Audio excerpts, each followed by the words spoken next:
ഇപ്പോൾ സോഷ്യൽ മീഡിയയിൽ വൈറലാവുന്നത്.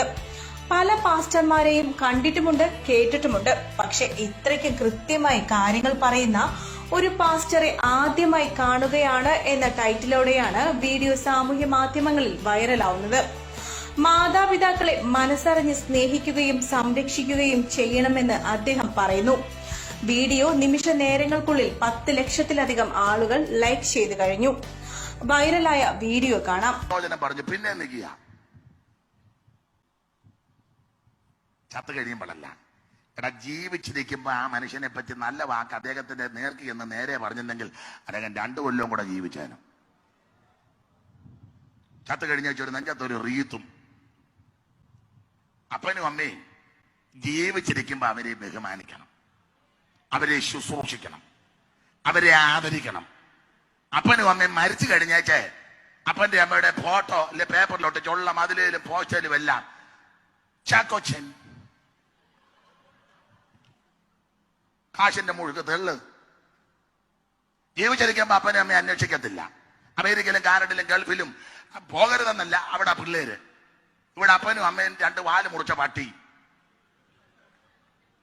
അല്ല, തള്ളയ്ക്കത് പറയണം. തള്ള ഇരുന്ന് ഉപയോഗിച്ച് പ്രാർത്ഥിച്ചല്ലേ ഇതിനെല്ലാം അങ്ങോട്ട് അയച്ചത്. കർത്താവിയെ വഴി തുറക്കണമേ, സാകുട്ടിക്ക് വഴി തുറക്കണമേ. ആണ്ട തുറന്നങ്ങ് പോയി. ലൂയിസ് കുട്ടിക്ക് വഴി തുറക്കണമേ, അതും തുറന്നാണ്ട് അമേരിക്കയ്ക്ക് പോയി. താവേ തങ്കച്ചന് വേണ്ടി ദൈവം അത്ഭുതം ചെയ്യണമേ. ആണ്ട് അവൻ അയർലൻഡിൽ ഇരിക്കുന്നതാണ്. നീ ഇവിടെ കിടന്ന കുഴ തള്ളേ, നീ ഇനി മേടിച്ചു കെട്ടും. ഒന്നിനെയെങ്കിലും ഇവിടെ ഇടണമെന്ന് നീ പ്രാർത്ഥിച്ചോ. എല്ലാത്തിനും അയർലൻഡിന് അയച്ചു. പോട്ടെ നീയും പട്ടി എവിടെ പട്ടി കടിച്ച് നീ യാത്തില്ലെങ്കിൽ. എന്നിട്ട് അപ്പനും അമ്മയും ദീനമാകുമ്പം ചിലയിടത്ത് നടക്കുന്ന കാര്യമാണ്. പിള്ളേർ അവിടെ ഇരുന്ന് വിരിക്കും. പാസ്റ്റർക്കാ പണിഷ്മെന്റ്. പാസ്റ്ററെ, ഹലോ, ആരാ? ഞാൻ സാൻകുട്ടി. എവിടുന്നാ? ഞാൻ ഇന്ന രാജ്യത്തിൽ നിന്ന്. എന്നെ ഇപ്പം വിളിച്ച് പപ്പായെ വിളിച്ചിട്ട് എടുക്കുന്നില്ല, അമ്മച്ചിക്ക് എന്തോ വിമ്മിഷ്ടം. പാസ്റ്റർ പെട്ടെന്ന് അവിടം വരെ ഉണ്ടോ? പാസ്റ്റർക്ക് പോകാതിരിക്കാൻ പറ്റുമോ? കാരണം ഇവ ഹോള് പണിക്ക് ഇച്ചിരി കാശ് തന്ന് 3 പാനം മേടിച്ചിട്ടു. സെമിത്തേരിക്ക് ഒരു 25,000 തന്നു. പിന്നെ ഇവിടെ നാട്ടിൽ വന്നപ്പം പാസ്റ്റർക്ക് ഒരു കൈമടക്കും. അതുകൊണ്ട് പാസ്റ്റർക്ക് പോകാതിരിക്കാൻ പറ്റുമോ? ഉടനെ പാസ്റ്റർ വെമ്പളോട് സൂസമ്മ ഒരു കടി ആണ്ട് ചിന്നമ്മയ്ക്ക് ഉടനെ ബൈക്കെടുത്ത് സ്റ്റാർട്ട് ഒറ്റയടിക്ക്. കാരണം ആയത്തിലുള്ള അടിയായിരുന്നു ഒറ്റയടിക്ക്. ഉടനെ സൂസമ്മ പുറകിലോട്ടും കയറിയിരുന്നു. സൂസമ്മയും പാസ്റ്ററും കൂടെ ചെന്നപ്പോ തള്ള താണ്ട് തോങ്ങണ്ട തള്ള ഇങ്ങനെ കിടക്കുക. പാസ് എന്ന് പ്രാർത്ഥിച്ചപ്പോ തള്ള പോവുകയും ചെയ്തു. അമ്മാമ്മ താടിയും കൂട്ടിക്കെട്ടി. ഉടനെ വെളിയിൽ നിന്ന് പിന്നെ ഫോൺ, പാസ്റ്ററെ മോർച്ചറിലോട്ട് വെച്ചേക്കാൻ. അതെന്തിനാ? തണുക്കട്ടെ. അതെന്നാ? ജീവിച്ചപ്പോ തണുപ്പിക്കാൻ ഒത്തില്ല, കണ്ടവൻ അങ്ങോട്ട് തണുക്കട്ടെ. എടാ, അപ്പനും അമ്മയും ജീവിച്ചിരിക്കുമ്പോ അവരെ ശുശ്രൂഷിക്കേ. കാശ് കുറച്ച് മതി. കാശിനല്ലേ അവിടെ പോയി കിടക്കുന്നേ. അവിടെ പോകരുതെന്നോ ജോലി ചെയ്യരുതെന്നല്ല. ദീനമായി പ്രായമുള്ള അപ്പനും അമ്മയും വയ്യാതായി ആരെങ്കിലും ഒരാൾ വന്ന് നോക്ക്. 10 മാസം നൊന്ത് വേദനിച്ച് പ്രസവിച്ച തള്ളയല്ലേ? ഇല്ലേ? ഞാൻ ഒന്നോടെ പറയാം, അപ്പനെ അമ്മയും വേദനിപ്പിക്കരുത് കേട്ടോ. മാതാപിതാക്കളെ വൃദ്ധസദനത്തിൽ വിടരുത്. നീ മേടിച്ചു കെട്ടും. അപ്പനെ അമ്മയെ ശുശ്രൂഷിക്കണം, അപ്പനെ അമ്മയും ബഹുമാനിക്കണം.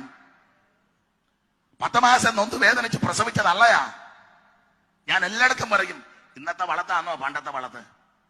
അയ്യോ, അപ്പന്മാരെക്കാളും ഞാൻ ആരോഗ്യം ഉണ്ടാക്കാൻ പറയുന്നല്ല, അപ്പന്മാരെക്കാളും പിള്ളേരുടെ വളർച്ചയ്ക്ക് കഷ്ടപ്പെടുന്ന അമ്മയാ. ഇല്ലേ? അമ്മയാ. അമ്മയുടെ ഓരം ചേർന്നല്ലേ കുഞ്ഞ് കിടക്കുന്നേ. അർദ്ധരാത്രി ആയപ്പോ ഇന്നത്തെ പോലെ കറണ്ടോ ഇലക്ട്രിസിറ്റിയോ മോട്ടോർ വാഹനം ഒന്നുമില്ലല്ലോ. അന്ന് ഫ്രിഡ്ജില്ല. ഇപ്പം വെടിവെക്കുമ്പോ കത്തും. അന്ന് ഇതൊന്നുമില്ല. അമ്മയുടെ ഓരം ചേർന്നാ കുഞ്ഞ് കിടക്കുന്നേ. കരണ്ടും ചിലപ്പോ പണ്ട് കാലത്ത് സുലഭമല്ലല്ലോ. അർദ്ധരാത്രി ആയപ്പം ഒരു നനവ് നോക്കിയപ്പോ കുഞ്ഞ് മൂത്രം ഒഴിച്ചു. ഉടനെ അമ്മ ചാടി എഴുന്നേറ്റു. പണ്ട് കാലമാ, ഇപ്പോഴത്തെ അല്ല. ഉടനെ ആ തുണി മാറി അടുത്ത തുണി എടുത്ത് വെച്ചു കുഞ്ഞിനെ. അങ്ങനല്ലേ? ഇപ്പൊ പിന്നെ വളർത്തുന്ന തുണി അല്ലല്ലോ, മറ്റേ കുന്തം കൊണ്ട് കൊച്ചിന് എന്തുവാ അതിന് പാട്? കൊച്ചിനെ തട്ടിലോട്ട് കിടത്തി പൗഡർ എല്ലാം ഇട്ട അടിയിലോട്ട് കയറ്റി വെച്ച കൊച്ചിനെ കാല് പൊക്കി അടിയിലോട്ട് കയറ്റി. അങ്ങനെ അവിടെ നിന്നോ ഇവിടെ ഇതെടുത്ത് അങ്ങോട്ട് കമത്തി, അത് തിങ്ങോട്ട് കമത്തി, അത് തിങ്ങോട്ട് കമത്തി. ആണ് ഒരടി താണ്ട് കിടക്കുന്ന കൊച്ചു. അറവ പെടുക്കുകയോ തൂറുകയോ തുപ്പുകയോ അവിടെ കിടന്നോളും. എന്നിട്ട് തള്ള തന്നെ എടുക്ക. തള്ള മൊബൈലിൽ മാന്തുക.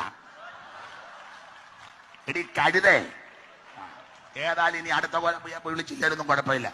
ഇവളെല്ലാം കോണവാകട്ടെ ഇവളെല്ലാം. ഇന്ന് രാത്രി നീ എല്ലാം കോണവാകും. നീ ആരെയായി മാന്തുന്ന അർദ്ധരാത്രി ഇരുന്ന്? കൊച്ചതിനെ കിടന്ന് തൂറി തുപ്പി നേരം വെളുക്കുമ്പോ തേനീച്ചക്കൂട് പോലെ കൊച്ചു കിടക്കുക.